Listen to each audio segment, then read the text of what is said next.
Bonsoir à tous, je voulais faire une vidéo cette fois sur les accessoires, soit indispensables, soit utiles, pour la Model 3.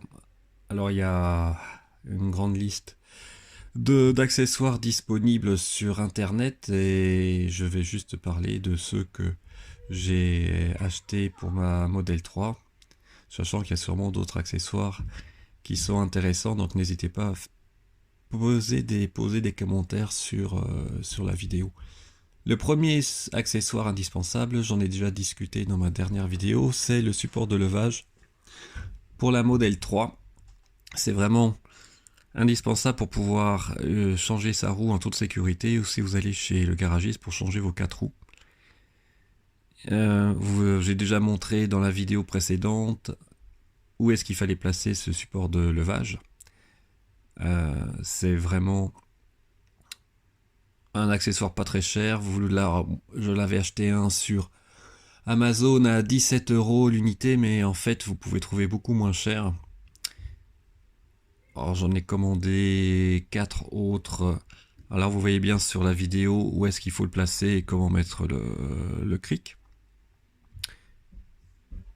Et ça vraiment empêche d'abîmer la batterie. Ce qui est quand même le b.a.-ba pour une voiture électrique. Voilà sur eBay le pack de 4 pour à peu près 16 € que j'ai commandé. Je ne sais pas quand est-ce que je vais recevoir parce que bien sûr ça vient de Chine. Mais je pense que ça fera le job. J'ai eu des commentaires aussi sur ma chaîne, comme quoi, oui, on pouvait en commander environ pour 16 €, et je pense que par rapport à l'utilisation qui reste quand même un minimum, on va dire, 2 fois par an, ça devrait le faire. Alors après, il faut regarder sur Amazon, il y a sûrement aussi des packs disponibles de 4 supports de levage pour un prix similaire. Ensuite, je voudrais vous montrer l'autre accessoire que j'ai commandé. Alors ça c'est intéressant, c'est une couverture d'entrée d'air pour la voiture qui se trouve donc sous le capot. Je voulais vous montrer aussi que le même ustensile est visible sur le site Green Drive. Et ce qui est intéressant, alors là il est un peu plus cher, mais ce qui est intéressant c'est qu'il y a une vidéo qui montre plus précisément comment changer. Alors c'est facile, il faut juste enlever le support là avec les clips. Ces supports aussi, en fait il n'y a même pas besoin de l'enlever à droite vous avez le robinet, le bouchon pour le lave-glace, et à côté vous avez le liquide de frein. Donc là la personne nettoie juste les parties du cache de l'entrée d'air où on va apposer le nouveau cadre perforé avec les adhésifs qu'il faut juste enlever de part et d'autre de la pièce, et après vous l'appliquez tout simplement à l'intérieur de l'entrée d'air, et ça évite d'avoir des feuilles notamment qui pourraient éventuellement rentrer. Et comme c'est quelque chose honnêtement qu'on ne regarde pas tous les jours, on ne va pas ouvrir ce cache plastique de la voiture pour vérifier qu'il y a des feuilles dedans. Au moins là vous êtes tranquille, vous n'êtes pas obligé de vérifier ça, surtout si votre voiture couche en extérieur. Et hop, après on remet. Ensuite je voulais vous montrer un autre accessoire qui peut être intéressant. Donc là le prix vous voyez c'est 14 €, ça reste raisonnable et je crois que je l'avais eu assez rapidement. Bon, il y a la boîte de rangement, ça que tout le monde je pense achète pour pouvoir ranger plus facilement ses pièces et puis ses différents accessoires dans la console centrale. Pas très intéressant. Plus intéressant les joints de porte qui en théorie, réduisent significativement le bruit quand on roule, les bruits aérodynamiques dus surtout au vent. Après, il y a le bruit des roues, bien sûr. Je les ai installés assez facilement et j'ai pas eu de problème pour la pose ni le collage. Cela est très bien. Après, il faisait chaud chez moi. J'ai eu aussi des commentaires comme quand il fait froid, ça collait moins bien. Donc, j'ai pas eu de soucis. Je pense que ça a un petit effet au niveau du bruit. J'ai l'impression que c'est plus feutré le bruit maintenant, les bruits aérodynamiques.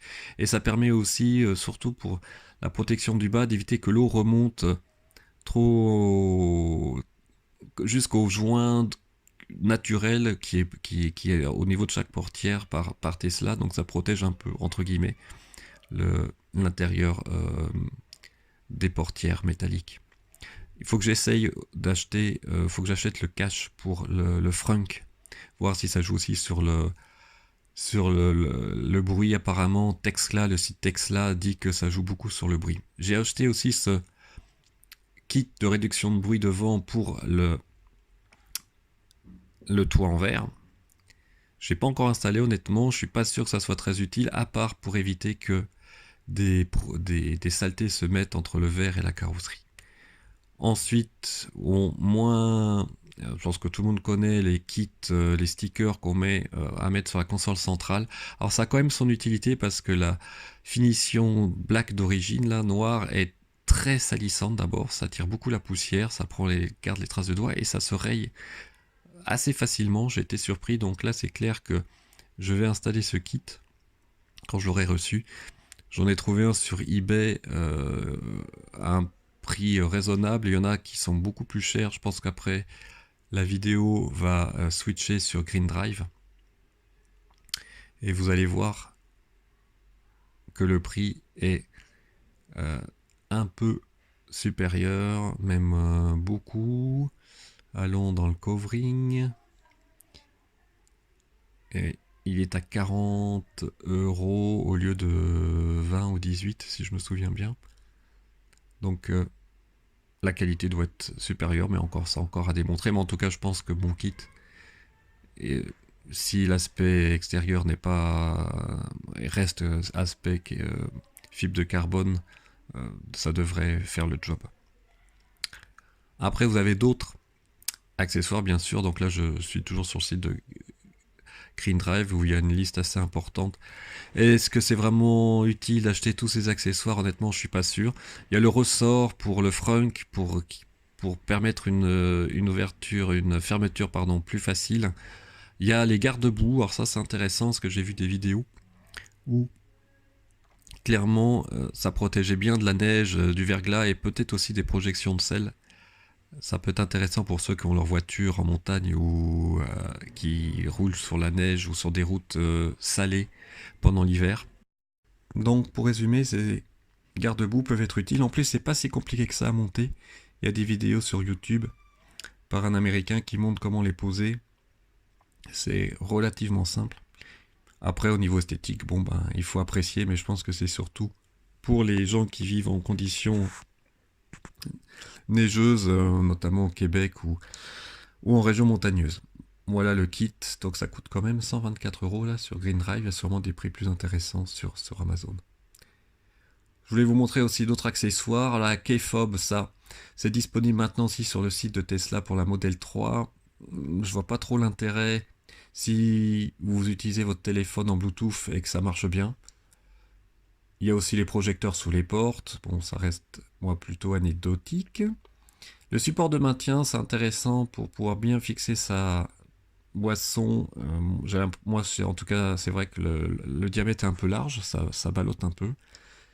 Et pour finir, je voudrais vous montrer non pas les inserts de tableau de bord style carbone, ça a aussi son intérêt au niveau esthétique.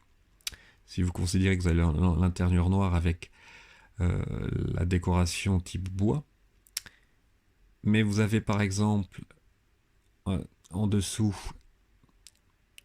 en plus de ce que j'ai déjà montré, donc le kit, le module de levage, les supports de levage qui sont vraiment importants. Vous avez aussi les vérins hydrauliques qui peuvent être intéressants, mais moi je les ai pas mis parce que je veux pas que mon coffre touche le haut de la porte du garage chez moi, et je préfère que si j'ai une mauvaise manip, que le coffre reste légèrement entrouvert, ouvert complètement. Après, vous avez aussi des systèmes électriques où vous pouvez ouvrir et fermer le coffre complètement, et vous reliez en 12 volts. Il y a une prise a priori qui est disponible à l'avant gauche de la voiture, qui vient de la batterie, la petite batterie 12 volts en plomb, et pas de la batterie de la voiture 75 kW, et qui permet donc de relier en 12 volts, alimenter en 12 volts les vérins électriques du coffre arrière si vous les installez, et c'est commandable ensuite avec le téléphone, donc ça peut être intéressant. Mais là, c'est un coût beaucoup plus élevé, c'est au moins 600 € je crois. Pas si compliqué que ça à monter, mais il faut passer quand même le câble d'alimentation au travers de la voiture. Bon, c'est faisable, hein. Il y a des vidéos sur YouTube là, vous avez une voiture, voilà, où le coffre s'ouvre tout seul et se ferme tout seul, c'est toujours sympa.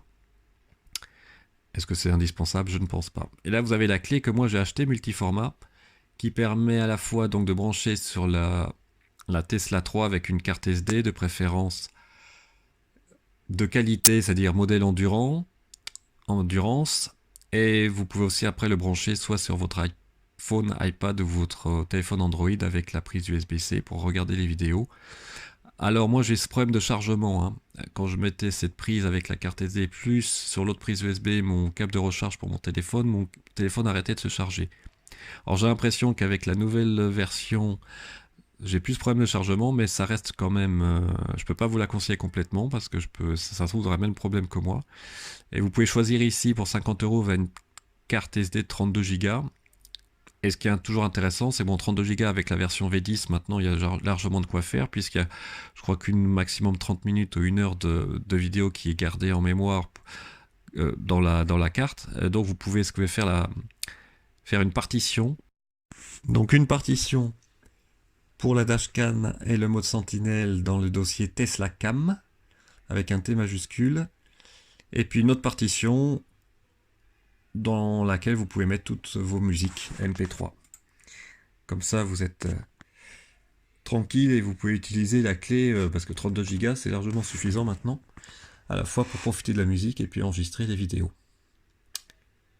Voilà, bah écoutez, j'espère que la vidéo vous a plu. Bon, il n'y a rien de révolutionnaire dans les accessoires que je présente, mais ça peut toujours être intéressant et utile. Et n'hésitez pas à aller sur le site, il n'y a pas que Green Drive, hein, vous tapez accessoires Tesla 3 sur Amazon et vous verrez, il y a toute une flopée d'accessoires intéressants. Je vous remercie, n'hésitez pas à vous abonner et à laisser des questions, et je vous dis à bientôt.